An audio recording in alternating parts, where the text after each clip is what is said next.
Hi, everyone, and welcome back to the Making Milestones podcast. I thought it would be fun to kind of do a podcast to talk a little bit about the Shawna Karrasch clinic that I was just at this past weekend, as well as talking about what I view to be an important topic and just kind of the idea of like changing your horsemanship as you grow and how to kind of reckon with mistakes you may have made in the past as you become a different horse person and may not be as accepting of stuff that you would have justified in the earlier years of your horse experience. I think that's a super important topic because that is one of the challenges a lot of people go through, and I think that's also one of the main reasons why people are reactionary and defensive towards the idea of trying alternative methods of training, or when information comes out that makes them question the way in which they train.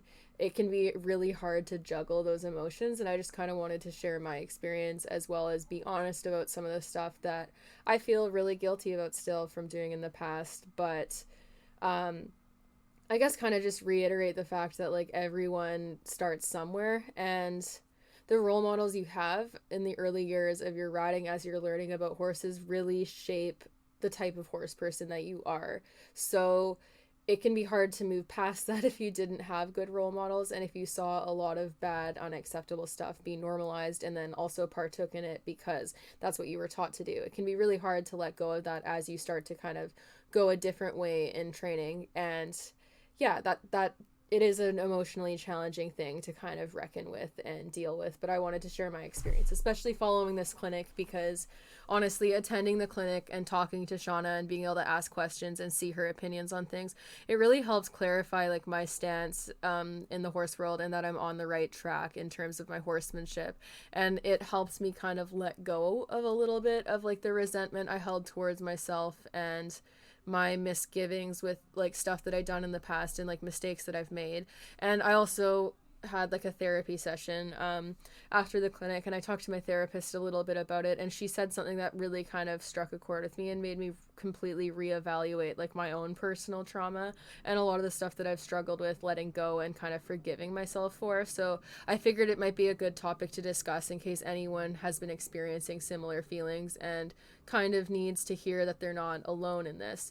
So it's not really like a specific topic. It's going to kind of just go like most of my podcasts do, where it's kind of stream of consciousness, me just talking and sharing my feelings and thoughts on things, and hopefully people listening and resonating with it to some degree. And also, I did post a vlog of the entire Shawna clinic, so for anyone who wants to go watch that first, you can, and I've included some sound bites of her talking about certain things and answering people's questions, along with all of the work that me and Banksy did with her during that clinic. So you can check that out on my YouTube channel, which is just my name, Shelby Dennis, and it's the most recent video I uploaded. It's just called My Young Horse's First Off-Property Adventure, Shawna Karrasch Clinic. It should just be right there when you find it. It's a long video. I included like all of the stuff that I filmed throughout the 2 days of the whole weekend. So yeah, it's a longer vlog, but I think there's a lot of good stuff in it, and I think it's a really good example of Shawna's work and how the way in which she trains helps horses relax, because this was Banksy's first time off property in like a show like environment. And I use that term because there was like 40 plus people there watching. Like there's lots of auditors, and the facility we were at was a massive facility, so there's tons and tons of different horses, and he's never really been put in a situation like that where he's around tons and tons of bustle and different horses, and it was very distracting for him, and it was also anxiety inducing for him. So to see him by the second day of the clinic be able to go and be like loose at liberty in the arena and not be going careening around or spooking, and having him stay with me even if he did get distracted way more than he typically would at home, that was a really huge win for me. And I was really proud of his ability to handle it, because honestly I really didn't know what to expect. It's a pretty big trip for a youngster, especially as their first time off property, and it was something that I went into not really with any expectations, because he could have been really stressed and washed out the entire weekend and not have handled it as well as he did. But I was happy to see how well he did handle it, because it means that he was set up for success and that it was an overall good experience for him. I also want to add that, like, in addition to the environment of the clinic being different for him, we had to drive about 2 hours to get there, and that's the longest trailer ride he's ever had, and it kind of extended a little bit past 2 hours, especially on the way there, because there was some bumps in the road, including like I had to park the horse trailer and like leave and go check my car insurance because I got a call that said that they'd only insured it for 6 months, which meant that it would expire while we were in the States. And I was like, shit. So I had to literally like park the trailer, borrow Janae's car, drive to the city and get my insurance done, and then come back, and the horses were already loaded, so they had to wait in the trailer during that time. And then they also had to wait again at the border, which wasn't very long because we got through quite quickly. And then once you're across the border, it's like an hour and 40 minutes to get to Polestar Farms. So it was quite the trip. And with that in mind, like obviously being in a trailer for 2 hours isn't like any horse's idea of like a good time. So I was also really happy with how well he loaded in the trailer for going home, because he would have had a perfectly valid reason to be like, maybe not. Like I might not want to do that because it wasn't particularly fun on the way here. But he just hopped right in and he was great. So I was really proud of him for all of that. And yeah, talking to Shawna, honestly, she's just like a really amazing person, like just through and through. Like it's not even just her expertise with like the animal behavior and the horse training. Like she's just a really good, kind, solid, amazing person. And I think everyone, if you ever get the chance to go and listen to her, even if you're just auditing, you'll get a lot out of the clinic. And if you ever get the chance to talk to her one-on-one, she's like incredible. I highly recommend her to everyone. I have never attended a clinic that has made me feel like so like emotional and like just good about myself. Like the entire environment at that clinic was very accepting and kind, and everyone was super supportive and just like lovely human beings. And I haven't felt that level of like ease, like especially when you're like performing in front of like 40 people watching you. I usually have way more anxiety going to shows and clinics because I do worry about like the level of judgment and the toxicity that I've seen in the horse world. But this clinic, like the entire environment was so much different than anything else I've ever experienced. Especially since I haven't really shown in like 2 years or gone to any clinics in quite some time because of the pandemic and stuff. And the environment of this clinic and just the general energy, it was completely different than anything I've ever experienced. And I attribute that to like Shawna and like the warm, welcoming environment she sets up, but I also attribute it to like the methodology behind the way she trains and how most of the people going there, like even if they're not practicing much positive reinforcement in their training yet, they're going there because they want to learn how to do things in a different, more empathetic way. And I think that their behavior towards humans is also reflective of that, because it was just so dramatically different from any like equine environment I've been in before that like I don't think it's just a coincidence. I think it is directly tied to the type of clinic it was and the person we were all going to see. It made for a very positive, welcoming and empathetic environment where people were just like, everyone was helping each other and just like being super supportive and kind, whether they had their own horses there or they were auditors. Like everyone there was just amazing. And yeah, that's kind of what got me into thinking about the correlation between like positive reinforcement and like positive mental health and positive like self-esteem and like self-perception and just a better ability to like control your emotions and handle things in a more productive way. And seeing the general mindset of everyone at that clinic kind of reiterated it for me. Because like for me personally, like as I've started to shift like my training methodology and become like kinder and more empathetic and softer and more patient with horses, it has positively impacted my mental health. And even though like my life hasn't really gotten easier as I've aged, there's still been lots of challenges that test me and that are difficult. The way that I handle it has improved so dramatically that even though stuff has gotten tougher, I've handled it a lot better, and it has resulted in a far more positive self-image of myself, and I've been more confident in myself, and I've liked myself better, and I've also been more able to deal with like human to human interactions along with like handling horses better. And I think that the like looking at things through like a positive lens instead of like looking at faults to like punish or want to train away or fixating on what's going wrong in training, trying to fixate on what's going right and reward and reinforce that, I think it changes how you feel about yourself as a result. And the training is also really reinforcing to people, so I think that it just reinforces those types of kind, empathetic behaviors. And wanting to like understand the motivation behind a behavior in both horses and humans or any other animals you might work with. Learning about like behavior from like a scientific standpoint and realizing that behavior serves a purpose and there's an underlying motivation behind every behavior, that kind of shifts your perspective on a lot of things, because then even when people are being cruel to you, you can go, there has to be a motivation for this. Like either this person's projecting their own insecurities onto me, or they're unhappy with their life and they're lashing out as a result, or like their management and like their care of themselves is not where it needs to be and they're over threshold all the time and reacting as a result. And it makes it a lot easier to cope with people being unkind to you or insulting you or like trying to put down your training or your horses or your methods. You start to realize that it's coming from a place. And then it feels like less of a personal attack and you're less likely to go, oh, this is directly because of me and about me.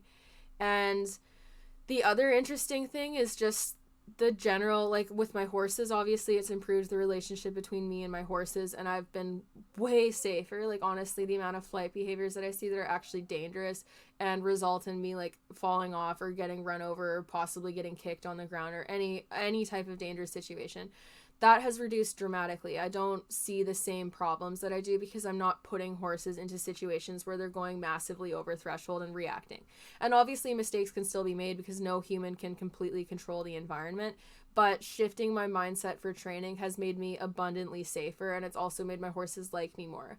I've gone from having horses who sometimes would not want to let me catch them to having like all of my horses be excited to see me. They'll come when I call them. And even client horses that I've had for like under a month, within like a matter of days, they're trotting and cantering to greet me at the gate when they see me, and all I have to do is call for them. Like the horses here are turned out and some of them are in fairly large fields, and before I would have to walk all the way to the end of the field to catch them. Now I can literally just wait at the gate and they will come to me because being around me is that reinforcing and they actually like me, and it's not like they're dreading their sessions with me anymore. And in turn, I think that also makes me feel better about myself as a trainer.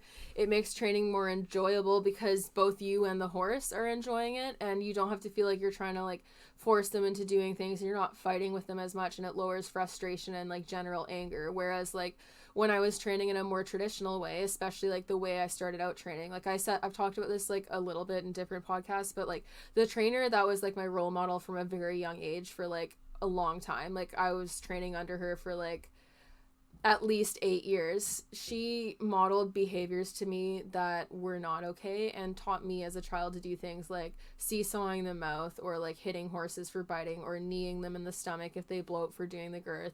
And she would also do things like my Arab, when he was too heavy in my hands at a show, she tied him to his girth in a kimberwick where he was like so overbent and hyperflexed in rollker, and she left him like that in the stall for an hour, to the point where like afterwards he was like literally trembling, like his muscles were convulsing because they were so overbent and overworked for such a long period of time. And she like, it didn't teach him shit, it taught him nothing at all, and it was just cruelty, and trying to do like a quick fix lazy training method. And these were the types of things that I had modeled to me from a young age, and it impacted how I handled horses and how I handled my own frustration around them, because I always was seeing her take out her frustration on the horses and punish them for a lot of things rather than actually addressing the underlying cause of the behavior. Like it was never taught to me to like, hey, like you should start to like question what the motivation for this behavior is instead of just working to suppress it. That entire concept was never taught to me. And I also wasn't really taught like I was taught how to do things, but I wasn't really taught like why I was doing those things. And so like it resulted in me being super defensive anytime anyone questioned my training methodology, especially as social media started to grow and like I was interacting with more horse people. And when I saw like how other people trained horses and learned more about that, like I started to see more and more holes in what she had taught me, and it made me uncomfortable. So initially I became like really reactionary and defensive, and also like if I hit a spot in training where the horse was giving me a hard time and I didn't know what to do, I was way more likely to take that out on the horse and get frustrated with them and get mad at them and just like punish the horse and just be mean to the horse because of my own shortcomings as a trainer and my lack of ability to properly address the problem because I hadn't been taught to. And one of the things I've really struggled with, like, as my mindset has shifted, is like underlying guilt for like things that I used to do to horses, and like how angry I would get with them and how I'd punish them and how unclear training was to them, and like the shortcuts I would take with like draw reins or certain harsh bits and training gadgets. I experienced a lot of guilt for that, because now I can recognize like how wrong that was, and that it wasn't facilitating teaching my horses anything, and it in fact was damaging my relationship with them and their perception of me. On top of that, the management also wasn't sufficient. A lot of the horses that I worked with growing up, they were stalled for the vast majority of the day, and then maybe out in small paddocks. It was super normalized for horses to have like half day turnout and be spending like honestly like 16-hour days in little stalls. And even when they went out in the paddocks weren't that much bigger than the stalls, so it's not like it's like that exciting. It's just that they get to go outside. And that was normalized to me. And like even seeing stress behaviors, I wasn't taught that they were stress behaviors that were resulting from the management. I was just taught, oh, like they're weaving because they're dancing, or like they just like doing that when they crib. Like I wasn't taught the underlying cause of it. So it gave me such a skewed perception of things. And even like little, well, I guess not really little things, but like little things like teaching horses to clip, or like preparing them for shows, it was super normalized to just use a twitch on them. Like we didn't sedate them, they would just twitch them. I never really learned like how a twitch worked and like how much pain it caused. They were just like, oh, it doesn't hurt them, like it makes them feel happy, it releases endorphins. I don't even think they said it releases endorphins, they just kind of like shrugged it off, and I was like, oh, this helps. They just get really calm when you put this on. And like I was never taught like an alternative method of like actually getting a horse okay with clippers. It was just kind of like force them to deal with it and shank them and get mad if they don't, or twitch them. And the lack of tools that this gave me as a rider left me like in a state where like I'd get super frustrated when I couldn't figure out how to solve things. And like it impacted my ability of problem solving, because also like I wasn't actually really taught how to problem solve by a trainer. I was just taught to like get mad at the horse if they're being naughty, because like the entire notion is like they know better, they're doing it on purpose, and you can't let them get away with it because they're too big for that type of thing. And I wasn't taught how to like problem solve. And like even with like things like as a kid, like growing up, like I didn't want to use a crop to the extent my trainer might have wanted me to do. But the problem was, like, if I was told to hit the horse with a crop and I didn't, I would continue getting yelled at and yelled at and yelled at until I finally hit them or kicked them way harder. And then over time, you're conditioned to just do it right away. Otherwise, you continue getting berated by your trainer and told that they're like, my trainer had even said at some points, like, oh, you're ruining the horse. Like, if you don't do this, they're going to learn bad habits and become dangerous, and it'll be your fault, basically. So then that taught me to like not question things and to just do them. And it also taught me to not consider like alternative methods of achieving what I was trying to achieve, other than punishment. And this left me with like very little problem solving skills. It literally didn't even cross my mind to use positive reinforcement on horses, despite the fact that like with dogs and stuff, it was much more commonplace. And I also lost my patience with animals way more, and I'd get mad at them more. And I would do things that weren't nice to them, that would scare them and would damage our relationship with each other. And it's something that I still feel like really guilty about, because there was stuff that I did that was like marketed to me by like professionals and people who were supposed to know what they were doing. And unfortunately, like enough people in the horse world, especially back then, were doing these things that it seemed like it was normal, and it was like hard to find people that didn't train that way. Like I quite literally cannot think of a single trainer that I'd ever met that even really used positive reinforcement at all. Like it was all pressure and release and punishment, and like the degree of punishment that was normalized was pretty high. With that said, I never rode at a place where they used stuff like the patience poles, or where they would like rope horses and lay them down and do stuff like that. It was very much more so like hitting them with their lead ropes when they were bad, and like backing them up like 500 steps as you like yelled at them and swatted the rope at them when they're bad. And yeah, like kicking them, using spurs, spanking them with the crop. Like I've watched trainers lay into horses with like lunge whips and like dressage whips to the point where the horses would have welts. And like that never sat right with me as a kid, but it was what was modeled to me constantly. So like also like when I had my Arab and I was riding like outside of lessons, he used to be a bolter and he'd spook all the time, and he was like so spooky and bolty all the time when I rode. And he bolted on me a number of times, with some of them being like really bad and dangerous. Like when I first got him and I was either 8 or 9, he bolted and jumped out of the arena because like we just had like those cement blocks on one side, so it's very easy to jump out.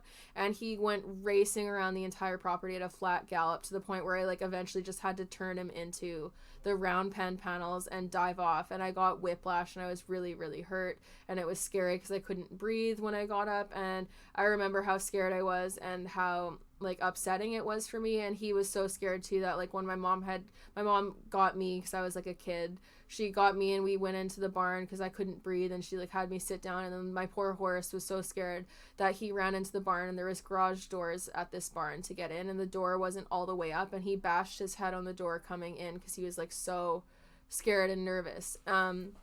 And the reason why he was so spooky and bolty was because the management wasn't sufficient. And also, like, the training that we did stressed him out, but he also wasn't getting enough time outside. He never got group turnout for, like, 90% of the time that I had him until, like, I was older and kind of got out of showing on the Arab circuit.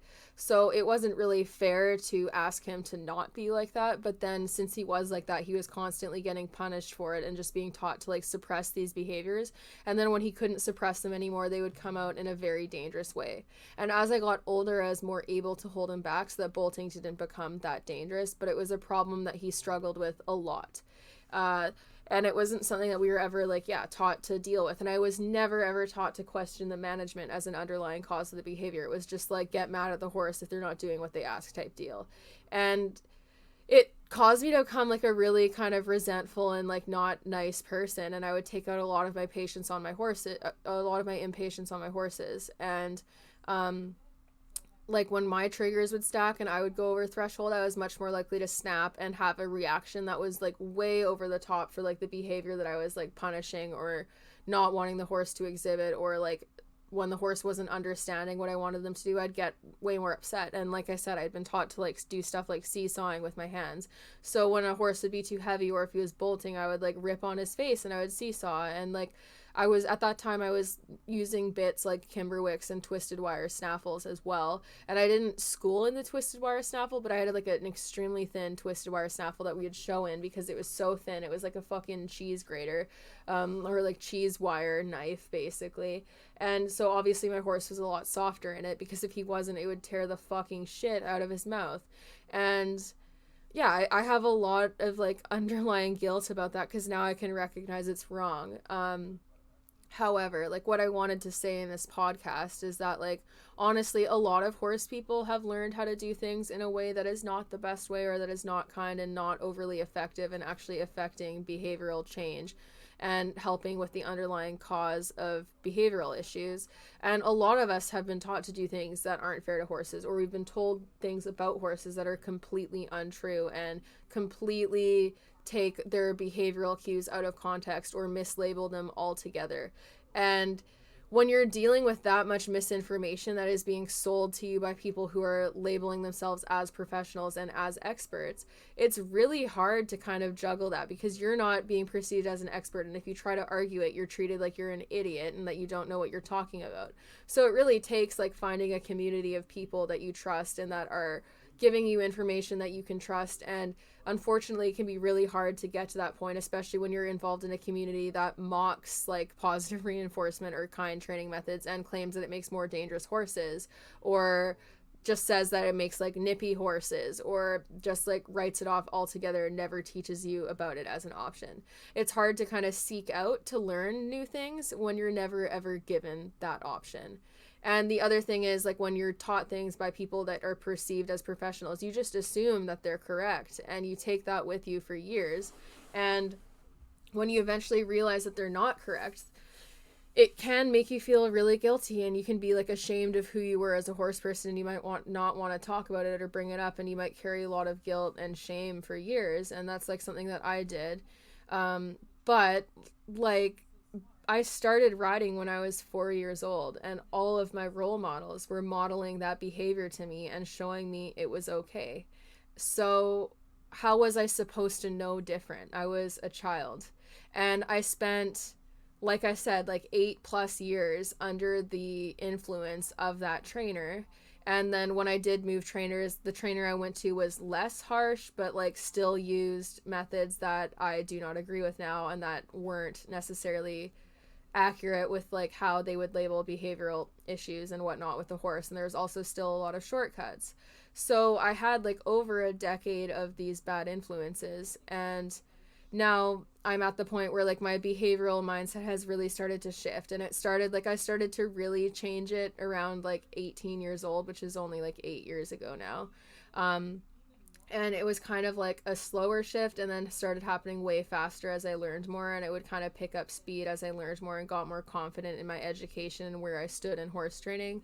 But like the fact of the matter is, like a good portion of my time with horses, like almost half of the entire time I've spent with horses, was under someone that was teaching me stuff completely wrong and that was not fair to the horse, and that was my role models.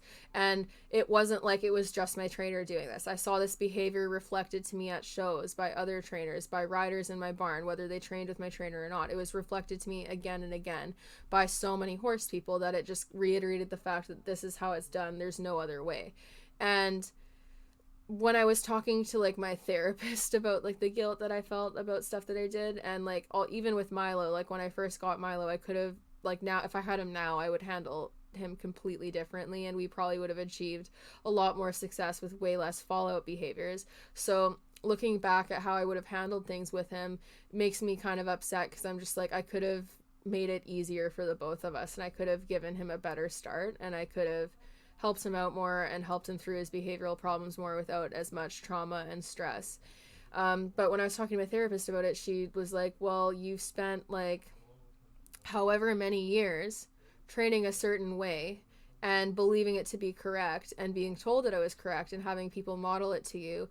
And that was like a lot of your time spent with horses. So now you're having to like undo so many years of doing stuff wrong and learning stuff that becomes habits and teaches you to respond to things a certain way, and having to undo all of that after doing it for years is a lot harder than just learning it correctly from the first place, because you're fighting against emotions and reactions that you have been taught to do consistently over a period of time, and you're having to learn something completely new and start to like make that habit formed so that it overwhelms what you were taught initially. And this means that like you have to work a lot harder to undo habits. And like honestly, like when I was learning, like I lost my patience with Milo so much more than I ever with Banksy. Like now when I lose my patience with Banksy, it just looks like me cursing to myself and being like, oh fuck, I suck, like I'm so bad at this, like this is terrible, I wish the session went better, like I'm screwing up my horse, I'm the worst. And it becomes a lot more self-deprecating, which also isn't the best way of handling things not going well, but I don't take it out on the horse. Whereas like when I hit a wall with Milo, I would get mad at him, and I wouldn't get like as mad as I had been taught to get with my Arab, but like even yelling and waving my hands and cursing and being mad around him, it affected him negatively. And like even just like shanking him on the halter and like doing some of the backing up stuff or trying to lunge him for longer and chasing him around when he was bad, stuff like that isn't like I wouldn't necessarily call it abusive, but it stressed him out and it wasn't effective in actually dealing with the issues that frustrated me. And also like with his issues at shows and his anxiety at shows, I kind of largely just went about like, oh, we're just gonna make him work through this, and I didn't hit him for refusals, and I didn't get mad at him by like yanking his face off like I used to, but I tried to push him through stress when I could have handled it differently and encouraged calm behaviors and had way more behavioral change come, and it would have actually really helped his stress if I had handled it differently. So looking back at that and having that realization, it's quite frustrating, because it's just like, fuck, I wish I could have done it better from the first time. However, like the way I think everyone needs to view their riding journey is like, even if it takes you a long time to get to like the mindset that helps you really start to affect change in your riding and how you handle horses, even if it takes you a long time to get there, it's better late than never, because I'm sure we all know horse people who are like 60 plus that have done things the same way for their whole life, and they stubbornly refuse to believe any science or anything that conflicts with their personal beliefs, to the point where they will like literally argue against it and be like, oh, like scientists don't train horses, and they'll make up every excuse in the book to not accept this information. And they just dig their heels in and insist like, I'm a professional, I've done this for a long time, I know what I'm talking about, and basically say that like I'm better than everyone, no research can conflict with what I believe. And those are people that are probably never really going to change unless they finally have that epiphany later in life, because they're so scared of admitting that they're wrong. So if you're able to admit that you've done things wrong and start that change and start on that journey at any point, it's better late than never, because you're still going to positively influence the lives of horses if you start to soften your methods and learn how to do things differently, and like get more patience and start to view behavior differently, and don't be so quick to just assume that your horse is doing something intentionally to piss you off. Like, it's, you got to start to reframe that mindset to go, okay, my horse is struggling with what we are learning. How can I help them deal with this? And it's better to do that late than not at all. And that's kind of what I've been having to repeatedly tell myself, because I experienced a lot of guilt and shame about like how I used to train horses, and not wanting to like really talk about it in fear of people like judging me for like how I would have used to do things. But the thing is, like, I'm not the same person now that I was back then. Even within like the last 6 years, like me now versus my early 20s, I'm a completely different person. People who knew me in my early 20s do not know who I am now. I have developed way more emotional control. I've developed way more of an education, and I've been on a journey where I've been learning a lot and talking to lots of people and just like extending my horizons, and becoming stronger willed in like my views and my ability to defend my worth and honor myself and honor my horses and advocate for horses and speak out against things that bother me. I've become a completely different person. So I think this is the way that people need to view it, is as like years of growth and education and therapy can affect behavioral change. If we're gonna give horses, like even bad aggressive horses, bad in quotes, like bad in terms of how people would view their reactions, if we're gonna view horses as fixable and think that their behavior can change and not hold them to the same standard as what we saw when the horse first came in, we also need to do the same for people, because we got to give people the chance to grow and change. And if we always hold them to the same judgment as we would have had like when they were first starting out, it's not fair, because there's essentially no reason for people to change if they're always going to be viewed as being the same person that they were when they were doing things wrong. There's no incentive to change your ways if people are never going to accept the fact that you have changed and welcome the person you've become. So we do need to leave the door open for people who are willing to change. And like, I totally understand being cautious at first, especially if it's someone that you've known to be harsh or that you think is doing it for insincere reasons or whatever. It's okay to be cautious, but we need to allow people the option to grow and change rather than assuming that they can't. Otherwise, what is the point in trying to reform the horse world? Because we're doing it with the assumption that everyone is just as bad as the rider or trainer that they were when they were at their worst or most frustrated. So we need to leave the door open for people to change. And we need to understand that, like, if you knew someone several years ago, they could very well be a completely different person now than they were then. Because all it really takes is like one epiphany or an interaction that really makes someone think and reevaluate things. Like, it can be anything, and it can really start to shift your mindset, and you need to leave the door open for people to do that. And I've gotten, like, I'm pretty good at doing that with, like, other people, but for myself, I still kind of shame myself based off of, like, stuff that I used to do, but I don't do the stuff that I'm ashamed of anymore. And even when I start to kind of feel the frustration that would have led me down the road of taking out my frustration or anger on the horse before, I'm better at catching myself and stopping it rather than letting it completely escalate and spiral out of control like I would have used to. So I need to acknowledge that, and I need to be proud of myself for that change rather than holding myself to the same standard when I was a lot less educated and when I wasn't as experienced and when I hadn't had the growth that I've had now.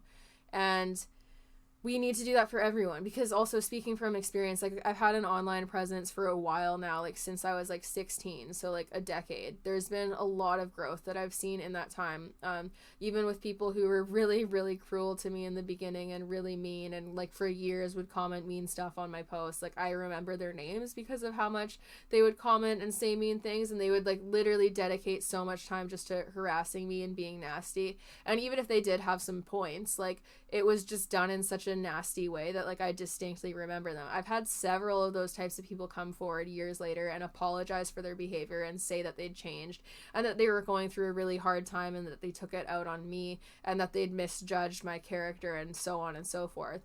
And seeing that has really changed my perspective on people's ability to change, because they were the types of people that were so entrenched in doing what they did that I would have never thought that they'd changed. And I never blocked them because I was like, clearly they need this outlet.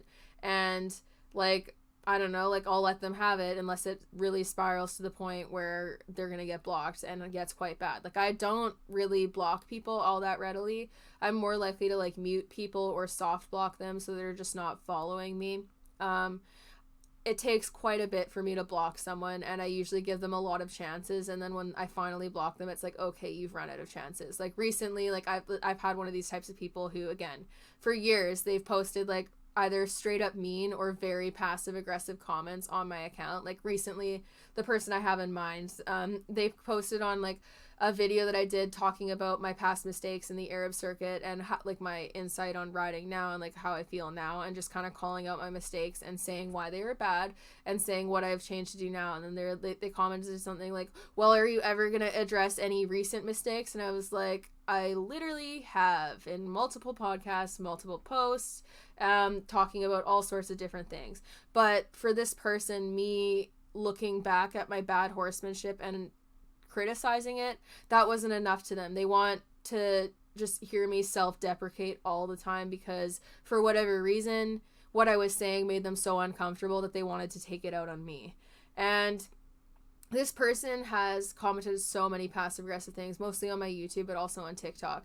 And finally it got to the point where they like posted something pretty misogynistic, I think it was, about me as a trainer. And I was just like, okay, you know what, Michelle? You've commented on so many of my things over the last years, and you're always passive aggressive. I answer your questions. I have been civil with you, but you're very clearly like projecting onto me passive aggressively, and I've quite frankly had enough of it because you don't allow for dialogue. Like they'd comment these mean passive aggressive things, and then when I would answer whatever they were saying and respond to it, they would never reply again. And when anyone ever held them accountable for their behavior, they would just poof. So it'd just be a one-off comment, but never any accountability or actually responding to what they said. So I was like, you know, we'll block you. Might unblock them in a little bit because it's kind of like giving a child a timeout. And yeah, but like I typically give people a lot of chances because I am open to their ability to change. And honestly, like there's been some people who've been like truly cruel to me and like truly terrible to the point like where it's just like, you know, like I wouldn't treat anyone like that. Like the stuff that happened with George where people were blaming me for his death and where they made like fake Twitter accounts to blame me for his death and be like, oh, you shouldn't have taken him to Kentucky. That's why he's dead, because he got EPM and it's all your fault and you made him suffer. And like stuff like that, even people like that, if they show me that they have changed and become a better person, I will forgive them and be open to their ability to change. However, since that degree of cruelty is so much higher than other people's cruelty, it would take a lot more for me to accept the fact that they changed. But like I said, I'm open to it. I would just hold them at a distance for quite some time or forever perhaps, but I'm open to considering that they might have changed. It would just take them actually owning up to what they said and did, rather than just hitting me up and pretending nothing happened and expecting me to just to forget about it without them acknowledging what they did. But even people like that, I'm open to their ability to change, because clearly when they reacted that way, they're projecting something onto me.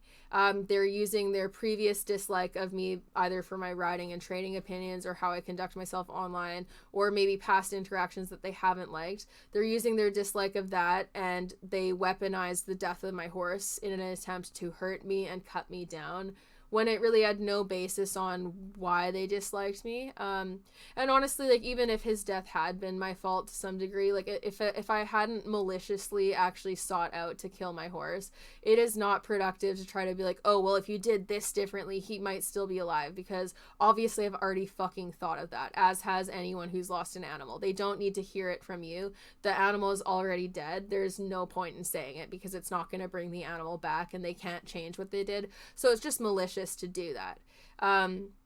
But like I'm able to recognize that their behavior was coming from somewhere, and clearly they were hurting in some degree. Because also for me, like the way in which I would respond to people when I was like really struggling and when I was being the meanest to horses and when I was like frustrated and like super struggling and like not comfortable in myself, not confident in myself, and I like hated myself, I would kind of overinflate my confidence and get really defensive and reactive because I wasn't confident.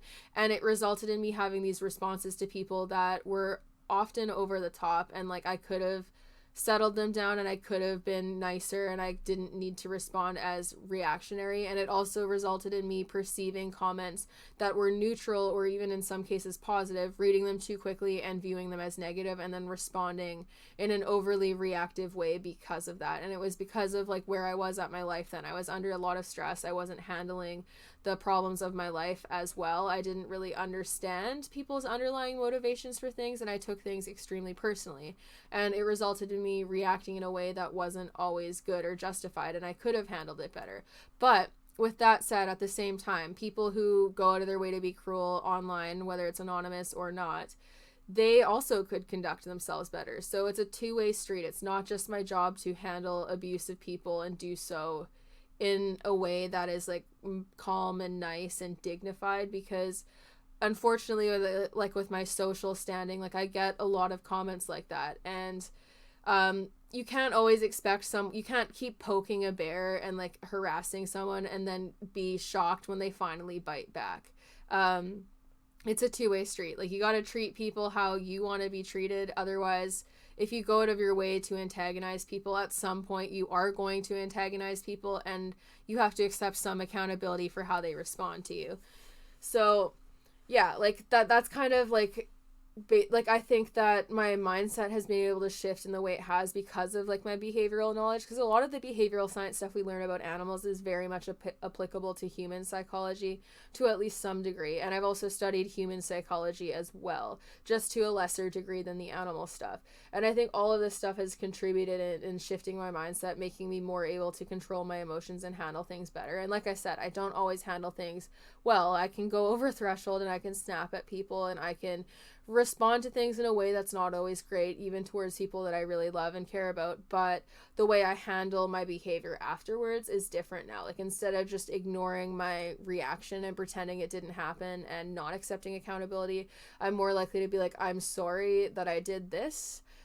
It was because I was feeling really frustrated and stressed about these things, and I took it out on you, and I lashed out in a way that was not acceptable or productive. And in turn, it's allowed me to like better my relationships with people, because I'm able to like tell them like I was feeling like this, and this is why I responded to you this way, and I am sorry. Like I let my emotions get the better of me, and I'm more able to handle that. And it kind of goes hand in hand with me holding myself accountable for the way that I used to train and handle horses. I'm able to address what I was able to do because I have learned more and I've grown more, and I don't view it as a weakness to point out things that I did wrong. In fact, I now view it as a strength, because the more able you are to hold yourself accountable, the less power people have when they're trying to like bully you or harass you or make fun of you for things, or try to be like, say like, oh, you're a shitty rider, a shitty trainer, you did this, this, and this, and like ruined this horse or did this, whatever. It's like, if you can hold yourself accountable, people don't really have very much to do to try to like poke you and like harass you about, you know? Like, I don't know, like even with like the George stuff, like, yeah, maybe there's stuff we could have done better, but we were doing the best we could in that circumstance. And I don't really have any regrets, because honestly, with a 4-year-old horse, like jumping the gun and euthanizing when it could be something treatable, and when the vet's telling you it could be treatable and that they could make a comeback to at least be pasture sound, with a horse that young, it is worth trying. And if I had just jumped the gun and euthanized him, then I could have potentially been met with the guilt of finding later in his necropsy that it was something that he could have been saved from, and then that would be a horrendous level of guilt that I would never be able to let go of. So you can't really win. And also for people online who are getting like a fraction of what's actually going on only based off of what I choose to share and how they choose to perceive what I share, it's very easy to judge. It's very easy to judge people's decisions when you literally don't know what the fuck is going on. And people who already didn't like me, they were frothing at the mouth for any reason to try to like shame me and be nasty to me. Like, they were waiting for something like this to happen. They were like, it was like, yeah, their fucking dream come true that something terrible was happening to me, and that they could weaponize it to hurt me even more because for whatever reason they don't like me.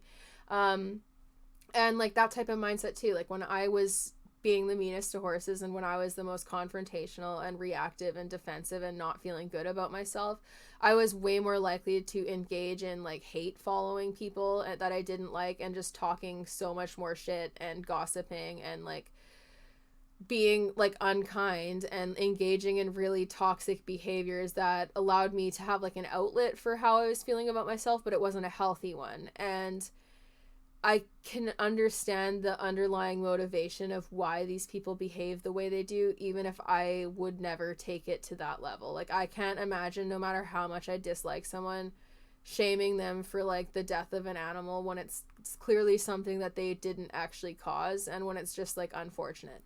But yeah, so basically, I guess the point in this podcast is that I think there's a very positive correlation between like mental health improvement and as well as improvement mentally for your horse when you take a more empathetic approach to things and look at things from a behavioral modification perspective, where you're addressing the underlying causes and wanting to know why your animal does certain things rather than just assuming why they do it and getting mad at them, or taking it extremely personally when your animal doesn't do what you want and going like, fuck you, horse, I'm so mad at you because you're not listening to me and doing what I want. When you start to view them as an individual with their own reasons of doing things, and once you study like horses' actual cognitive ability and realize how intelligent they really are, and once you start giving them the chance to problem solve and communicate with you, it changes everything. Like one of the things that I really struggle with, honestly, I've mentioned this in a different podcast, so I'm not going to go into as much detail with it, but like comparing like Banksy to like Milo at the same age, that's a real sore spot for me. Like, honestly, I'm tearing up as I say this, because like even now, like I find Banksy so much more enjoyable to work with than Milo, and I feel really guilty about that because I've had Milo longer, and like it just makes me feel bad because I just feel like a bad person that I enjoy working with my youngster more than him. And it's a sore spot for me because like Banksy's response to things is so much different than Milo. Like he's not suspicious or afraid of people. Like even when he's scared, it's a lot easier to get him to deal with things and like trust you. He's way quieter. He loves being groomed way more than Milo. He's more cuddly. He's more sweet. And he's way more engaged in training and likes it and is not as like cautious and like suspicious of people. But with that said, Milo was starved almost to death during a very, very, very critical learning and growth period.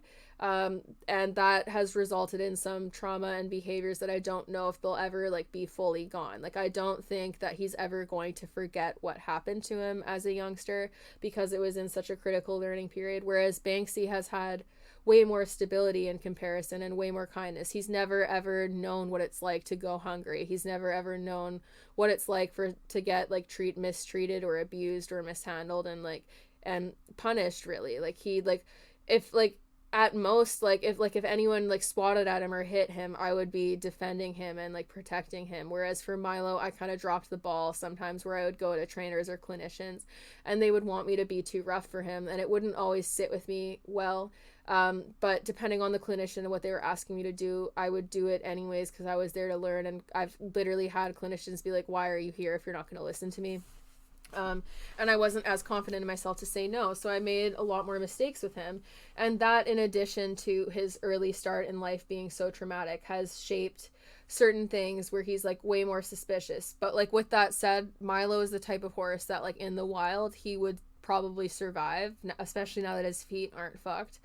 Because of his suspicion, he would keep himself safer. He's one that like if he were to like ever get loose anywhere, like I honestly trust his ability to not get like hung up in a fence or do something silly where he gets curious and is like pawing at something dangerous and gets hung up in it as a result.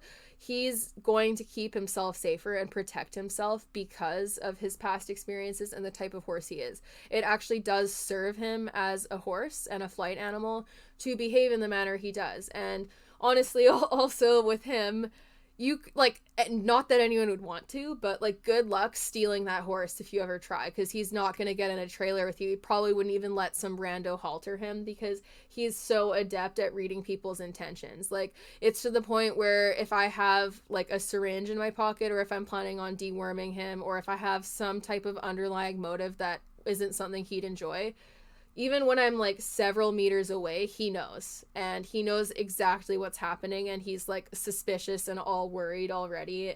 And he's very good with like medical stuff, and he'll let me do it, but like he definitely knows what's up before like I've even like made any movements to show him what I'm doing. Like, he's very, very good at reading people, and he also lacks trust of people that he doesn't know, so he's suspicious.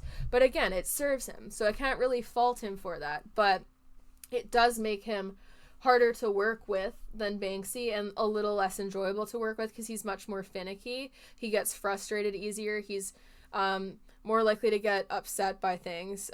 He's not particularly spooky. Like, he's honestly very brave because he internalizes a lot of his anxiety, but in internalizing it, if he starts to go over threshold, his way of handling it is kind of like nipping at people, or just kind of getting a little flustered and taking it out on the people. Not that he like kicks anyone or like actually bites down, but he just gets like nippy and like a little bit like overstimulated and frantic. And it's less enjoyable to work with than my lovely baby, who doesn't do that and doesn't get nippy. Like, Banksy is like the least mouthy horse I have by far. Not that the others are particularly mouthy anyways, but like, he does not bite. Like, I would let him like nuzzle my ear and my neck and my face. And even when you're grooming him, like, sometimes he'll do the little nippy nip like when horses are grooming each other, but that's not like out of meanness, and he does it so gently. Even with like I don't know, once people watch the Shawna clinic, there's a part where we're doing A to B's, which is sending him from me to her or her to me, vice versa. And when he is not supposed to be interacting with her, she like deactivates and like shuts down, where she's like has her head down and basically looks like she's powered off like a robot. And she does that at one point when we're first practicing the A to B's, and he very gently reaches out with his front foot and just taps her leg, or tries to, very gently, like not to like hit her or hurt her. And this is something that he does with like anything that he's trying to investigate. Like, if I put something new in his paddock, he puts his foot on it and he like moves it around with his foot. Or like, one time there was this whole trend with TikTok where people were falling down and just pretending to die in front of their horses. I did that and I couldn't do it because he touched me with his foot, like really gently again. Like, he's never hit me hard enough to bruise. The only time he's actually struck like that and hit someone fairly hard was when we were like with the vet. He was very over threshold at that time, and we've worked on it since then because he used to be really, really bad with vaccines and needles, and he's excellent now. But yeah, he explores things with his feet, and it's very, very gentle. And I know a lot of people would view these types of things as like bad behavior, and they discipline for it. But these investigative behaviors are things that I've actually like encouraged in him. So he's curious and he wants to learn new things. And yes, he sometimes needs to be reminded on the best way to investigate things in a polite manner. But his curiosity is honestly one of his best traits. And it means that like he has certain things that like obviously Milo wouldn't do. Like, I never have to worry about him kicking, striking, rearing, anything like that. I would trust Milo around like a toddler. Banksy, I would trust around a toddler to an extent, but I'd probably want to pick them up because he's a baby and he doesn't always know. And I would want to be careful. But Milo, I would trust with my nephew 100%. Like, my nephew could lead him, and Milo just knows. Like, he settles down right down. Like, even with like, I'm a little bit jealous of Elijah, my nephew, who's turning 2 in like June. I'm a little jealous of him because he can like literally grab on Milo's nostrils spirit style and like shove his little fist up there if he really wanted to, and Milo will like lower his head and he'll let him touch him all over his face. And he doesn't always like it when like adult humans are doing it, but he has this understanding about kids that their intentions are so pure, and he loves kids. Like, he loves babies. Like, when Elijah starts riding, he's probably going to go on Milo first. And like, I know people see like all these past videos of Milo being way over threshold and like so spirited and crazy. And like, yes, he does like to do that, but like, he's got this innate understanding of children and like their pure intentions, and he's so careful. Like, we got a little lead line saddle and we put Elijah on him this past winter, and he walks so slowly and so carefully when there's a kid on him. compared to like a person, like, or like obviously a kid's still a person, but like an adult. And I find it really neat, like the ability to read intentions and his intelligence. And also, like, honestly, like one of the reasons why I feel so like guilty about like stuff that I've done in the past and mistakes that I've made with him is like just the level of forgiveness, because there's been times where I've lost my patience with him in the past and I've been completely unfair to him and I haven't handled things very well, but like he forgave me for it, and he still likes me, and he is just so forgiving. And like I think that's one of the best traits about horses is their level of forgiveness and their empathy and how emotional they are as creatures. Like we take it for granted largely, and I took it for granted for a number of years, which is partly why I have so much guilt.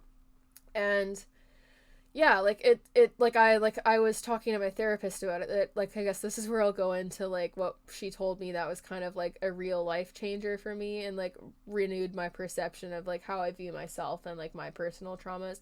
But when I was talking to her about the Shawna Karrasch clinic, I was talking about like some stuff that Shawna had said about like her early growing up and some trauma that she'd faced as a child that resulted in her going into learned helplessness. And she told the entire clinic that she had been like sexually abused as a child. I'm only sharing that because she shared it in the clinic, so it's not something that she keeps secret.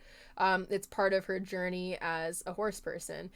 She said that she went into learned helplessness because of that. And then as a child growing up on like a farm, she never rode, but she noticed how the horses never wanted to be caught by people, and that when they were caught, they would just do whatever they were asked and they would go through the motions, and recognize that they were also in learned helplessness. So she said at like age 9 or something, she vowed to never be the type of person to do that to a horse, to never, like, she didn't want to learn how to ride them and do stuff with them if that's gonna be like what it was, because she really resonated with how they felt and understood the degree of stress that it was and why they were responding to like the harsh treatment and the way that they were. And I was talking to my therapist about that, and I was like, this really resonated with me, and it made me like I was really like I was tearing up because it made me like emotional, because I feel like obviously so sad for Shawna and like any child that has experienced that, because it's awful. But yeah, and I was telling my therapist that, and I was like, this like really changed like my perspective on like people, in all honesty, and like also the horses. But my therapist was like talking to me, and she was just like, well, like, do you think that when you were a child that you've ever been in learned helplessness? And I was like, that kind of like, it took me aback. Like I paused and I thought about it, and like behaviorally, like I was thinking about the definition of learned helplessness and how it's created and like how it happens. And yeah, I was like, well, yeah, like by definition I would have been like when my dad had a stroke and when things were like wildly out of my control and I just had to like watch stressful things unfold in front of me, or like with my brother who is struggling with a heroin addiction. You feel helpless in that situation, and you just learn to like cope with it and live within what is a terrible situation that you feel helpless to change and that you have no control over. So I was like, yeah, like I do think that I have been. And then my therapist was like, do you think that's why this, like what like Shawna said, resonated with you so much, and why you feel like so much shame to what you did to horses in the past, because you know how it feels? And I was like, well, yes, like I had never thought about it like that. And then she went on to be like, yeah, like as a child, like when you reacted to things and you were like over a threshold, like you were just reacting the only way you knew how, because you were out of your window of tolerance basically all of the time, and were also largely in a learned helpless state. And the horses served like as a means of like establishing some level of control, and I think that that's why it became so reinforcing to be rougher with them and to discipline them and to feel powerful and in control of them even as a kid. First of all, because it was what I was taught to do, and secondly, because I was constantly out of my window of tolerance and reacting to stress, and again, not handling it as well as I could have. And it meant that like I was way more likely to behave reactively. Like it would take like a little thing to set me off, and I just feel like really irritated by it, and it would kind of like, yeah, snap, where you just snap at people, and I would snap at my family way more, I'd snap at my mom way more, I'd be way less patient with my horses, and I'd lose patience way quicker.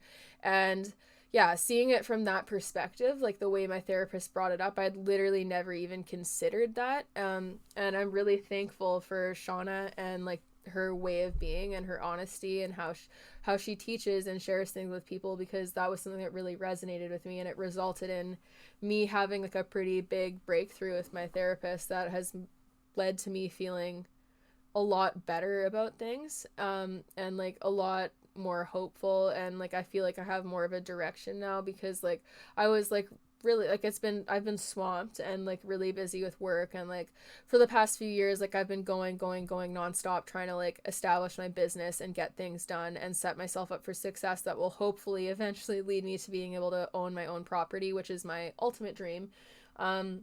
And it's been really hard, and it's been really stressful, and I felt overwhelmed, especially this past winter. There's been a lot of stuff going on. And I was just always tired, and I was lacking motivation, and I was feeling burnt out, and I was having a hard time like having like actually wanting to work with my own horses and doing anything other than like the clients that I had to do, because I was just so overwhelmed all the time, and it was hard to keep up with things. And in all honesty, it still is hard. I have a bunch of unanswered emails regarding like a blog post that I want to write about like underprivileged equestrians or minority equestrians and people that are discriminated against in the horse world. I have a bunch of people who've sent me lovely emails about their experience, and I have not answered any of them, and it's not due to like me not caring or being mean. And I want to reiterate this: anyone who contacts me, if I don't get back to you, if it's something important, please message me again. But if I don't get back to you, it is not because I don't care. It's not because I'm being rude. It's because I'm really overwhelmed, and I'm focusing on like what I have to do in my immediate life. And it can get really overwhelming, because honestly, like within a matter of days, I'll have like hundreds of like emails and DMs and stuff to go through. And when I'm dealing with other stuff, it's just like a lot. So I've been feeling really burnt out. And then like after this weekend and after talking to my therapist, I felt like invigorated, like hopeful, and feeling really good about the direction that I'm heading in. Because also seeing how Shawna works with horses, I realized it's not so dissimilar to me, because I felt like I don't really belong in any aspect of the horse world, because I'm not a purely positive reinforcement trainer. I wouldn't call myself purely positive.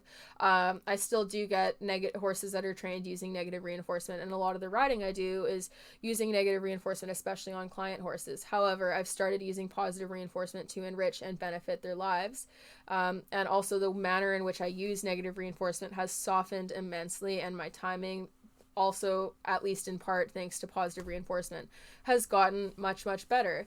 And Shawna talking about like her experience working with like BZ Madden's horses and using positive reinforcement with them, and how it benefited their lives even outside, like completely outside of her positive reinforcement work with them. Like she said, she started off working with BZ Madden's horses, where they gave her 8 horses, and she was just working with them in their stalls, targeting. She never went in the arena. She never did any riding with them. She was not at all involved in BZ's schooling of them.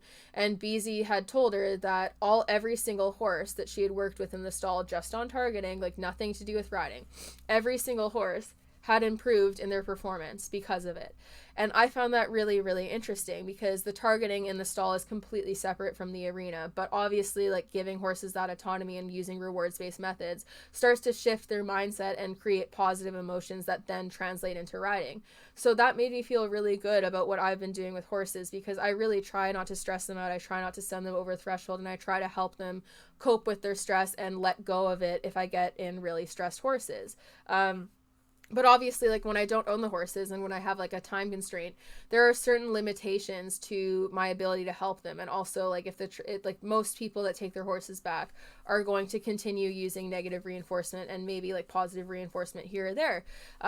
But hearing like her talk about what she's done, and like the people that she works with that still like they produce like competition horses and they use a lot of negative reinforcement, and just hearing her take on it and like how she perceives it and her attitude towards people, it made me feel way better about myself, because I was like, okay, like we're not so different. I'm on the right track with what I'm doing, and there's ways to utilize negative reinforcement in a more ethical way and also enrich the lives of horses even in traditional training programs using positive reinforcement.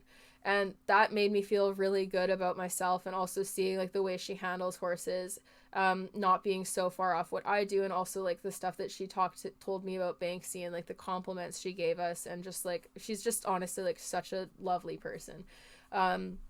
Just all of that, like it made me feel enriched and invigorated and ready to kind of start continue doing what I'm doing, and like developing new ideas and ways to train things, and just feeling really good about what I did. Because also like she talked a lot about like using positive reinforcement to teach ridden aids, and it further clarified like you can, like she said, she teaches all of her horses using the same types of cues that they would be using if they're in a traditional riding program, so that if they were to ever get ridden by someone like that, or if they ever go to a new home, that they're all set up and prepared to respond to all of those cues.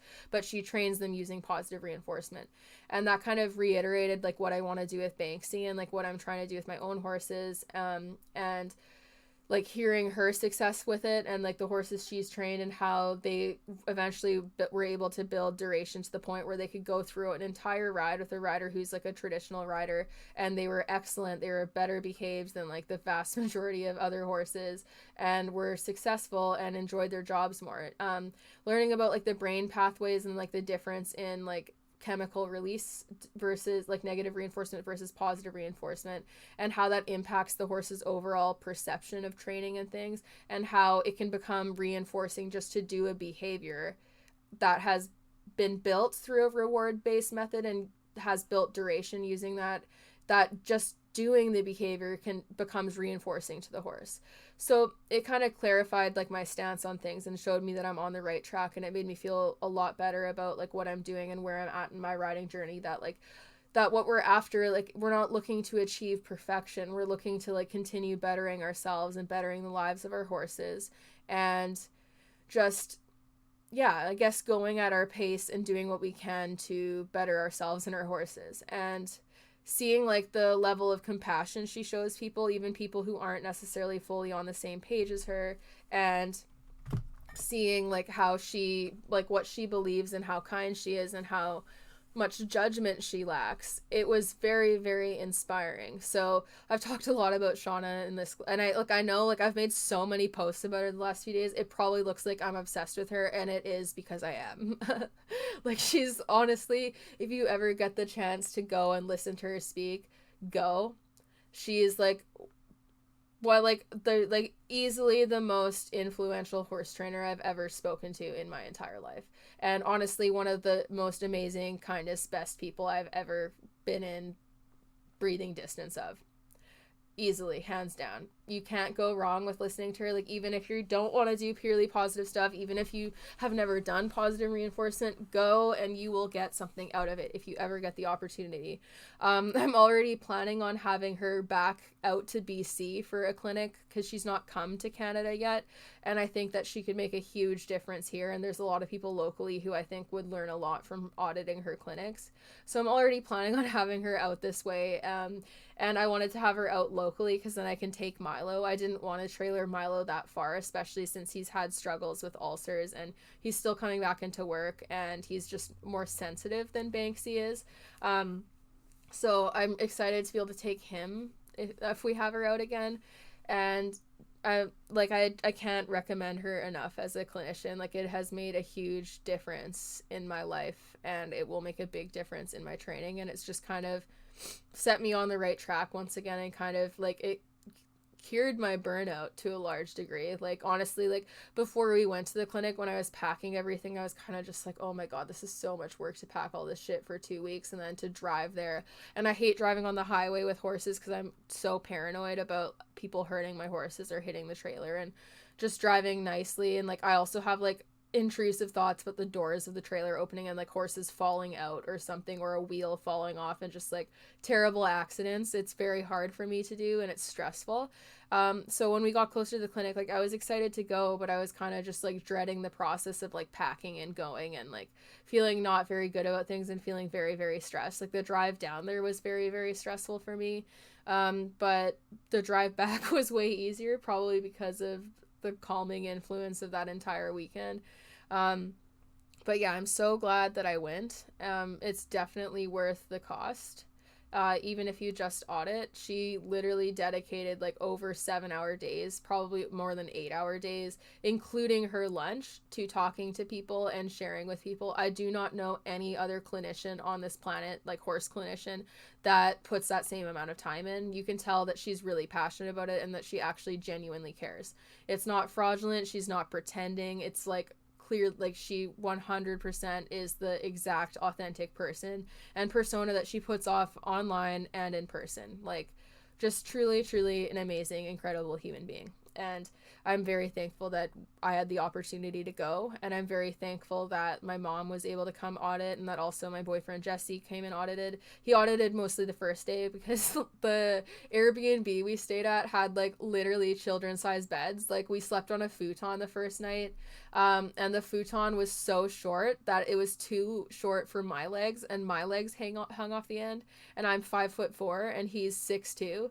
So the first night that we stayed there wasn't a particularly good sleep. And then we moved to a different bed the second night, which was still a kid-sized bed, and he didn't sleep at all. So the second day of the clinic, he was like sleeping in my car all day. But he audited like half that day, I think. So he got stuff out of it, and I'm excited that that's the first horse clinician that he gets to see, because it's going to set him up for way more success, and I can give him the start to horses that I wish that I had. But yeah, it was just very inspiring, and I'm glad that I went. And my mom came out of it with a lot of knowledge too, and more clarity on things, because like we're both busy people, so I don't have like a whole lot of time to work on one-on-one with my mom, in all honesty. And with some positive reinforcement stuff, like I've had difficulty like teaching her with the same amount of clarity. I think it's easier for people to learn from people that they're not immediately involved with family wise, because it's just easier to listen and learn and hear someone else say it. So she's gotten more clarity too on how to like apply positive reinforcement to the horses, and also like with our dogs, it gave us a lot of good insight, because it's very, like I said, it crosses over multiple species. And yeah, like it was just awesome. And I can't, like, I wanted to talk about the mental health component of it, because like that's something that I've personally noticed, and I've talked to other people about it who have mentioned the same thing.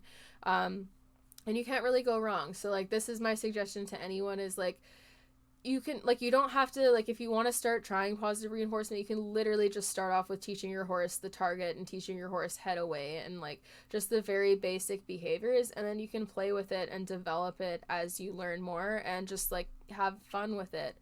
You don't have to, like, don't feel pressured to like hit perfection. I know the way some people come across online, I've had people say this to me too, where they get the impression that I'm anti pressure and release. I'm not. I use it. I'm anti bad use of pressure and release, especially since I used to use it poorly.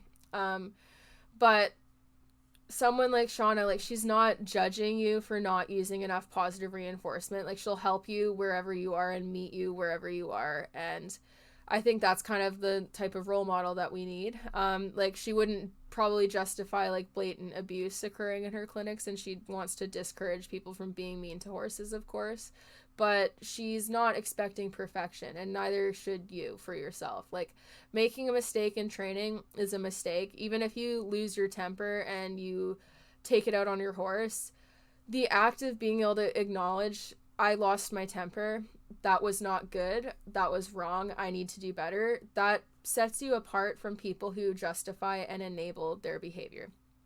So then you can kind of grow from that, and even just being able to catch yourself, even if you can't catch yourself before you make the mistake, being able to catch yourself after and feeling bad about doing it shows that you're becoming a better horse person, because in the past you wouldn't have caught yourself or felt bad. And that's also something my therapist said to me. She said that like, you're like, now things that you view as vehemently wrong that you would not do, they're things that you would have done in the past and that you would have justified without batting an eye. So that shows a large amount of growth. And it's not really about error-free learning. Like, obviously that's the most ideal if you can make it error-free, especially for your animals. If you can set them up for so much success that they don't make mistakes, that's ideal. But it's not realistic to have happen all the time, including for yourself. Like, there's a pretty steep learning curve in horses, and there's so much misinformation being passed around that it is very, very easy to get sucked into mindsets that do not serve you and do not help you as a rider, and result in you being less patient and less kind. It's very, very very easy to get sucked into that. And it is really, really hard to pull yourself out of that mindset, especially when trainers that promote that mindset are promising quick fixes or are like upper level equestrians that are kind of like showing like, oh, this is what it takes to get to the top. It's very easy to get sucked into that. It's very hard to start to alter and reframe your mindset when you've been taught that and have had it drilled into your head for years. It's a lot harder to reframe that and undo it than it is to just continue going on doing that. So I commend anyone who starts to work on that mindset and who actually starts to be like, okay, there might be a better way of doing this. I need to take a minute. I need to take a deep breath. I need to have more patience. I shouldn't keep handling things this way. Being able to catch yourself and to start to undo that mindset is a win in itself. And I wanted to make this podcast because I think that there's a lot of emphasis from people that promote horse welfare to like never do anything wrong. And obviously, like when you're talking about welfare, it's good to just say like, yeah, this is bad because of this, this, and this, and show people alternative ways of doing things. But with that said, like if you make mistakes that may impact your horse, you're not a bad person if you're acknowledging those mistakes and actively trying to fix them. And even in like the case of me as like a kid with what I did with my horses, I wasn't a bad person. I was just having bad role models, and I was reacting with the amount of knowledge that I had and with the skill set that I had. And I think that's something that people need to understand is like, especially as a child, it's very easy to get sucked into certain mindsets and to have them stick with you into adulthood. And undoing that takes a lot of work and a lot of concerted effort and holding yourself accountable. So kudos to anyone who has done that. And I'm giving myself a pat on the back for doing that, because I could have just stayed doing what I was doing and denied science and ignored the behaviors that my horses were showing me that were like, hey, like we're stressed, like please listen to us. I could have just continued going on the path that I was going down, and I made the concerted effort to not do that and to like start working on bettering my horsemanship for the benefit of my horses. And I think that is something that I deserve to be proud of, and I think it's something that anyone deserves to be proud of. Like just the trying to alter your horsemanship in a world where a lot of people do not support it, especially the idea of positive reinforcement and hand feeding treats. Stepping into that when people will mock you and make fun of you for it or tell you that it doesn't work, it's pretty hard to do, and it takes a lot of willpower, especially when you're trying to undo all of these problem behaviors that you've learned as a result. And I think people need to acknowledge like how difficult that is and be proud of themselves for trying, because it is hard to go against the status quo, and it is really hard to admit where you might have gone wrong and negatively impacted your horse. But honestly, like everyone has done it to some extent, probably, especially if you learned from traditional horse trainers. The best we can do is continue to better ourselves and try to reform the horse world to be better, and to try to set other new riders up for success so that they can find credible trainers that will teach them kind methods and help facilitate their education as a rider by teaching them accurate information and helping them learn and grow without the same level of toxicity and punishment. Because what I will leave this podcast at is that I think that the punishment and like very harsh negative reinforcement style of training that's all about shortcuts and like making the horse do what you want to do and not letting them win and like showing them who's boss, I think that that also translates into how they treat people. So a lot of those trainers aren't generally as nice to their students, and it results in a way more judgmental, rigid, and stressful environment that lacks patience, and that also is like more likely to see like mockery and like bullying and like cruelty of that sort. And that's what I saw. Like I like it, like the most toxic barns that I've been at were show barns, by far. And the what if you move, even just moving to barns where people are pleasure riders, I've noticed a huge change in like how you're treated, because they're all way more chill, even if none of them do positive reinforcement. But like seeing the huge difference in like general treatment and like kindness and like just the empathy towards horses and people like at this clinic, it was very eye-opening to me. And it reiterated the fact that like I think that the way we train horses and what we normalize in mistreatment of horses, it starts to translate over into how people are treated. And I think that's the reason behind so much of the toxic mentalities in the horse world, in all honesty. Like it's very common to hear toxic stories of like training barns and people being bullied at like lesson barns, or trainers being unkind to students, like fat shaming students, making fun of students, like mocking them in front of entire group lessons, getting mad at them. The whole notion of like tough love type thing, where they're like, oh, you need a trainer to be unkind to you so that you can learn. It's created this mindset that there's only the option of being overly harsh and mean and coddling. That's kind of how people view it. They view it as like any type of kindness is coddling. And like before George Morris had his big downfall, people would like really justify his method and be like, oh, he's just honest and blunt, and if you want to learn, like, this is the way it needs to be done. And it's like, no, he could teach everything he was teaching without being a dick to people and without publicly mocking them at clinics and fat shaming women in front of entire audiences. He never needed to do that. He could have gotten the exact same concepts across without being an asshole. But he just is an asshole. And I think that we need to start shifting that mindset. Like, you don't need to be mean and abusive to students for them to learn. You can be honest about their faults with them while being constructive. Like, it's not constructive to berate someone about everything that they're doing wrong and be like, oh, you suck, you're so bad, like, you need to learn how to ride better, this is ridiculous, you know better, get it together. You don't need to be like that. You could be like, okay, like, these are some things that you're struggling with, here are your challenges, we're gonna work on them together and look for improvement.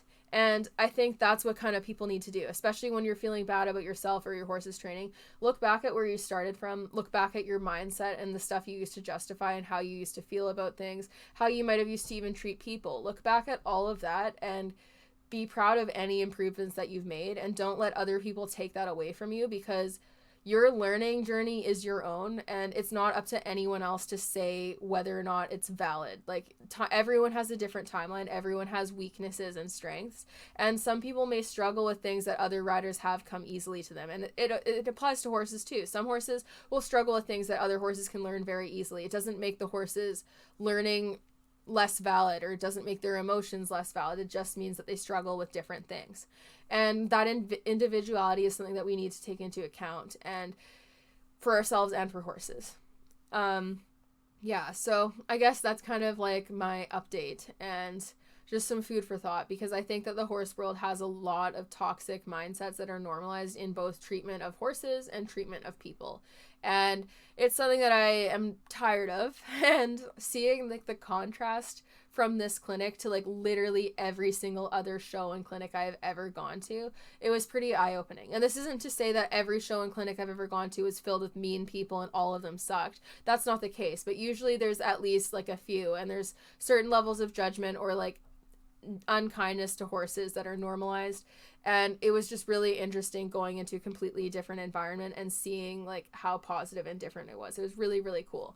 And I'm very appreciative, and it has changed my perspective on things. So yeah, I guess this is just to say, like, anyone who's struggling with training or feels guilty with the ways you've handled with things with horses in the past, I've been there, and I understand the guilt and the shame that goes along with it. And I'm sorry if you're going through the same thing, but just try to keep in mind that the fact that you feel guilty or ashamed of certain things now means that your mindset has shifted, and you're no longer justifying doing those things, which is a pretty big move. You're holding yourself accountable, and you're no longer justifying behaviors that probably once came easily to you, which means you are on the track to improvement. So try to keep that in mind, and then when you do find yourself getting frustrated with your horse, try to be able to catch it before it spirals out of control, so that you can catch yourself, you can take a deep breath, you can bring yourself back down, and then you can work on something with your horse that is easier, that you can both find enjoyment in, and end on a more positive note. But if you can start to catch yourself when you're feeling a certain way, and if you can also start to honor the fact that if you are now ashamed or feeling guilty of things that you used to do with horses, it means that you are becoming a more empathetic rider, because you're now taking issue with things that you once saw no issue with, or things that people have drilled into your head as okay, and that you've been taught by the role models in your life. Because all of us started out riding, or most of us started out riding under a trainer of some sort, and a lot of what we learn and like what we believe as horse people comes from that. So honor your growth and change, and view it as a win if you start to not have things that like if things that you did in the past no longer sit right with you. Honor that, because it means that you have changed and grown as a person. And I've learned lots over the last several years, and it has really changed who I am as a person. And like I said, I'm not the same person that I was years ago. If people go back on my YouTube channel, even like a few years ago, a lot of my views have shifted, at least slightly. And it doesn't make me a hypocrite, because it means that I'm learning and growing. And that's the other thing, is people saying like, oh, well, you used to do this, this, and this, so there. That doesn't mean anything. It's like, yeah, I used to do it and I don't anymore, because I fucking learned how to do better things. And I'm no longer enabling myself in doing these lazy, unkind things to my horses. It's not hypocrisy to learn and grow with the times. That is just called being a good person who's on a constant path of self-improvement. If you're never learning and growing with the times, there is probably a hint of narcissism and ego involved, where you think that you are right about everything and you don't want to self-reflect, which is a big problem.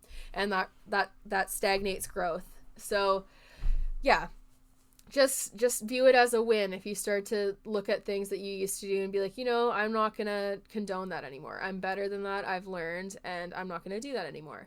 And again, like, I'm leaving my YouTube videos up in the past because like that was part of my learning journey as a person and as a rider. And I don't stand for like how stressed I used to make Milo at shows and how I used to handle a lot of his stress behaviors. Like, I wasn't as harsh on him as I would have been with my Arab, but like I didn't need to have him being so over threshold at every show, and I could have handled his introduction to jumping better, and I could have been more patient.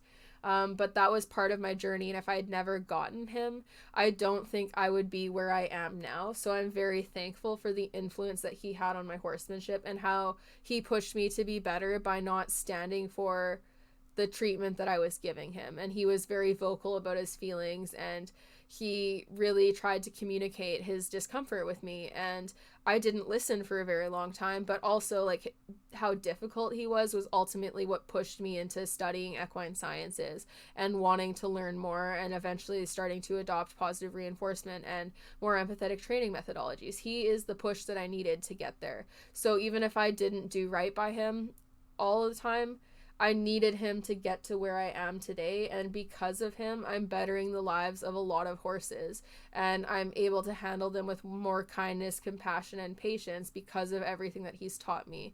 And I'm really, really thankful for the influence that he has had on my horsemanship and that push, because I really needed it. I don't think I would have changed my ways in the same way at all if I hadn't gotten a horse like him that very clearly pointed out to me that there was shortcomings in the use of punishment and negative reinforcement, and that it wasn't always successful, and that it could make horses more dangerous.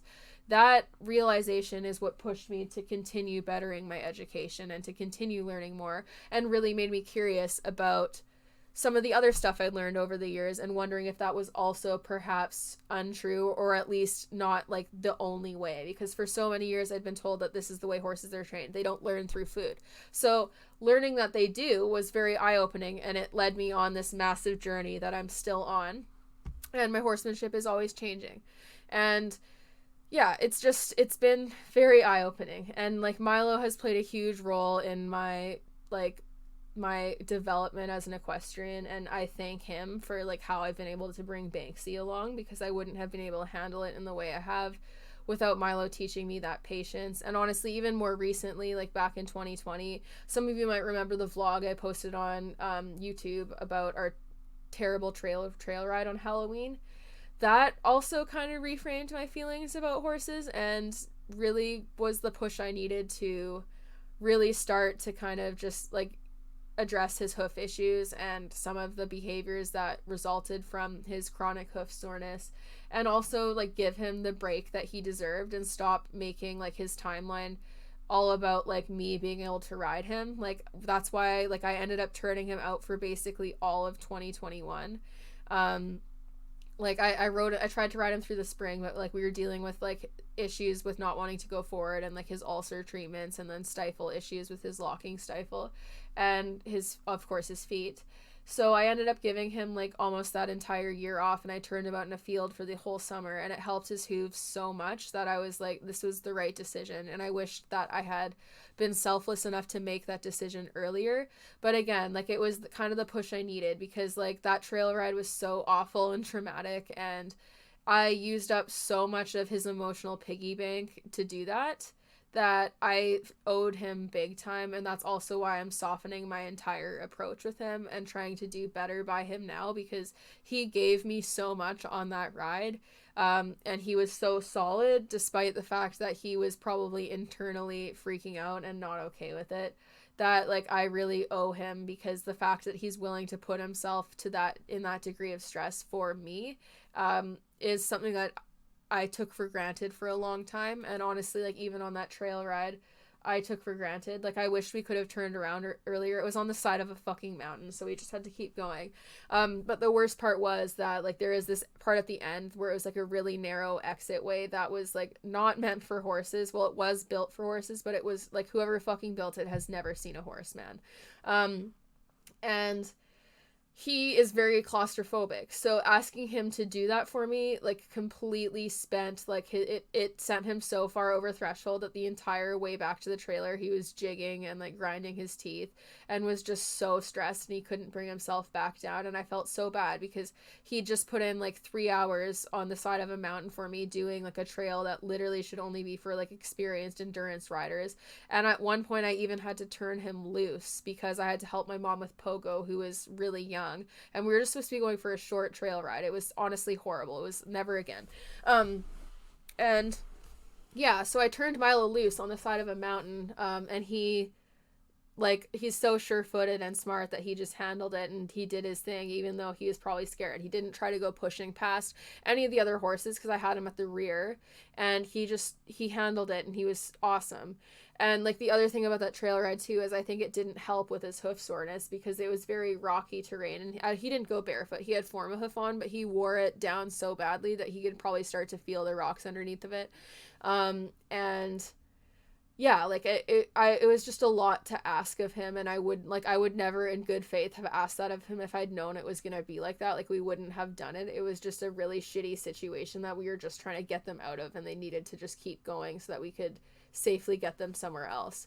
And yeah, it was not a good time, and like I owe him majorly for that, and I really regret it because I do think it set us back quite a bit because of how sore it made his feet, and also how it gave him really bad ulcers and fried his brain a little bit. So I owed him that long break, and now I'm bringing him back slowly for that exact reason, because I just feel really bad about like the level of stress that he endured then, and also some of the stress that I normalized over the years of owning him. Like he deserved better, and now with bringing him back, I'm really trying to make things better for him while still exercising him enough to help his locking stifle, because it is something that does get worse with less work because they need the muscles to help support it. And he doesn't love it. It scares him when it's like sticky, and he doesn't like it. So trying to get him back into work and just like, yeah, really giving him the benefit of the doubt and doing it slowly, which is also why when people are like, oh, what's going on with Milo? Like, what are your show plans this year? Are you going to show him this year? It's like, I don't know.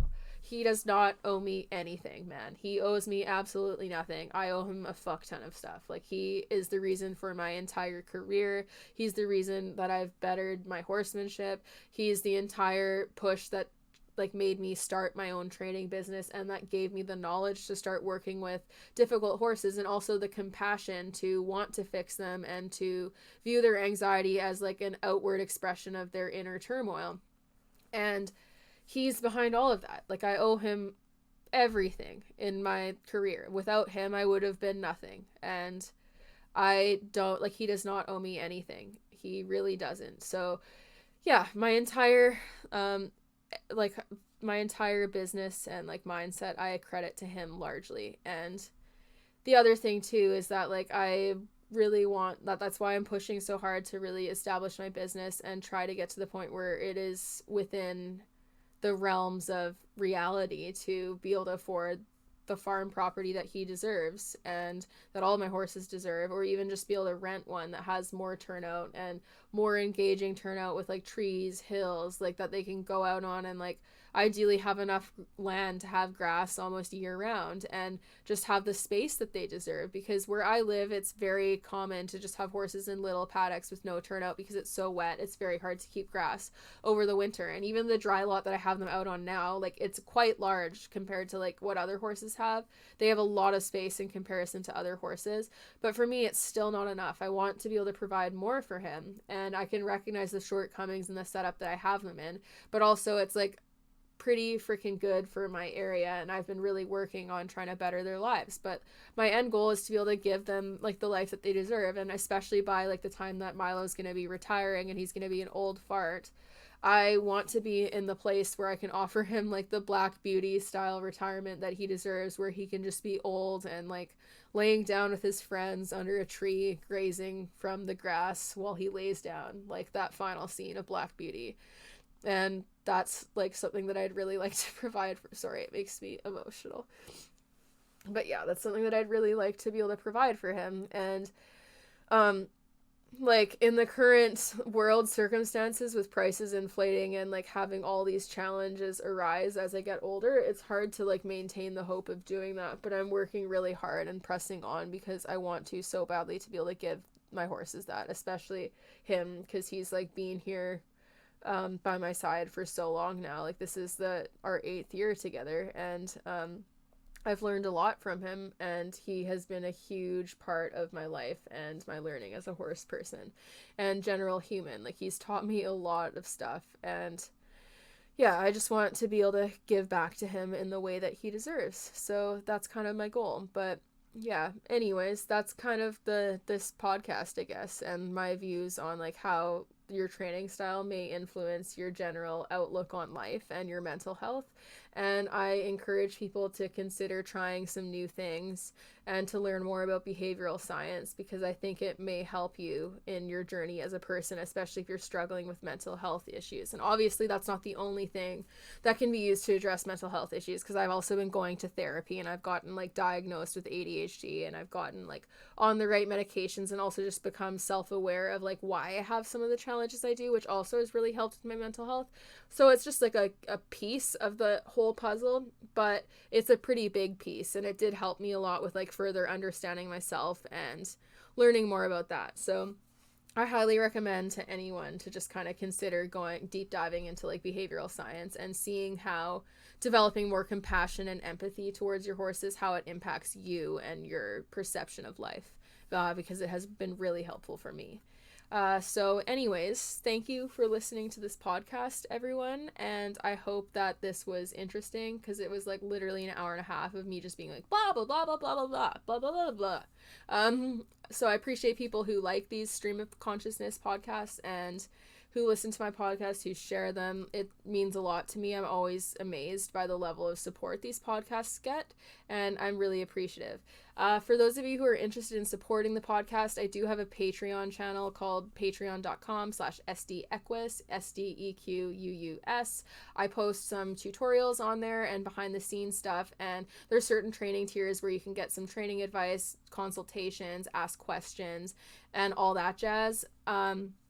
I highly recommend it. You can start joining for as little as $1 a month.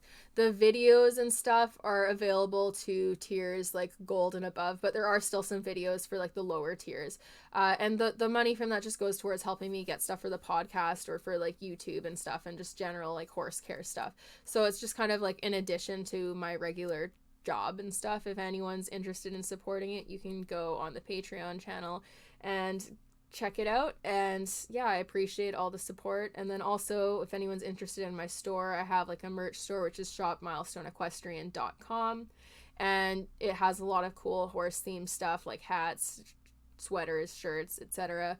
And then I also have like my bridles, my neck ropes, and saddle pads and hoodies on the amoreequestrian.ca website, AMORE equestrian.ca. That's where you can shop and like pre-order bridles and check out some other stuff. I've also done a Western bitless bridle that we'll be releasing in the coming weeks that I'm really excited about, and I'm excited to show everyone that. I posted a photo on the milestone page of one of the prototypes. We're still making some changes to it, so the end result will be different, but it gives you an idea of what it'll look like. I'm really excited about that. And then the neck ropes will be releasing, like, I have samples available now if anyone's interested in a leather neck rope. They're rolled leather neck ropes, and I think I only have brown available right now, but the samples are cheap, and they're a little bit different than what the finished ones are going to be, because I'm going to make them a little bit thicker and also a little bit longer. But they're adjustable, they have hole punch, they're rolled, and they're fun. And you can use them for like a grab strap too around the neck if you want to. It doesn't just have to be for like bridleless riding, but those are pretty cool. And then I also have like my YouTube channel. Again, if anyone wants to go watch the Shawna vlog, it's up there and you can see her in action. And then I also have like my Instagram, SDEQUUS, and TikTok, same thing. And yeah, if anyone's interested in checking any of that stuff out, you can go there. I also have my website with a resources page, milestoneequestrian.ca, that covers a lot of stuff related to like equine sciences and whatnot. I've not updated it in a little while, so I'm planning on doing that soon and adding some more stuff, because I have some good things to add as like my mindset has changed and as I've learned more. But yeah, those are all the places that you can kind of find me and help support me and what I do, and I really appreciate all the support people are willing to give. Also, for anyone who is interested, I've switched my horses over to an entirely forage-based diet, and they get all their supplements from Mad Barn now. I'm super happy with the results. Their hooves are way healthier, they're way shinier, they're like, they already were shiny, but they're even shinier, man. Highly recommend checking it out. Madbarn.com or madbarn.ca if you're Canadian. You can get a discount with my code SDEQUUS, and yeah, they have great supplements, free shipping to US and Canada for orders over $40, and their prices are very affordable, especially in comparison to other supplement companies. And their general goal is just to create like a supplement that like handles like everything from hooves, joints, coat, etc. So you're not having to buy like 60 different supplements for each little thing. They want like a comprehensive whole supplement that handles all sorts of things within the horse for whole nutrition.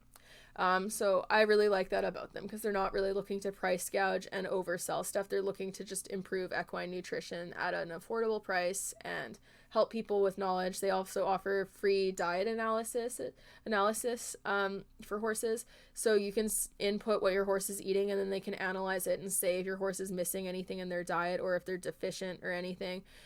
So that's really great. You can check that out as well. The code for the discount is SDEQUUS. So yeah, those are where you can find me. I highly recommend the Patreon, especially if you want like specific videos for like introducing positive reinforcement, because I do take requests, and I post all of my lengthy tutorials on there. I do speed some of them up and I do short ones to share on here, but if you want like the in-depth detailed tutorials, all of those are on Patreon. And yeah, I tried to make it affordable. Like the Milestone student ones are like, I think $25 a month is like the highest tier. I'll double check. But yeah, so you can check that out, and I would really appreciate it. And I also just appreciate your support and sharing this podcast in general. So thank you for listening. This is a longie. Anyways, have a good day, and I wish everyone the best luck in their journey as a horse person. And I hope that this was helpful for some people, because it's kind of cathartic and helpful for me to talk about these things and to tell people how I'm feeling, and to just, be honest and open with it, because I spent a lot of years feeling alone in my emotions and not knowing things and not knowing that other people struggled with the same things. So I'm trying to share more so that other people can feel less alone, and that they don't have to be in the same position that I was in feeling alone in their journey as a horse person. So if you like this podcast, share with your friends. I'd really appreciate it. And let me know what you think of it. I love hearing people's insights, and it's always lovely to talk to you guys. So have a great day, and thank you for listening to the Making Milestones podcast.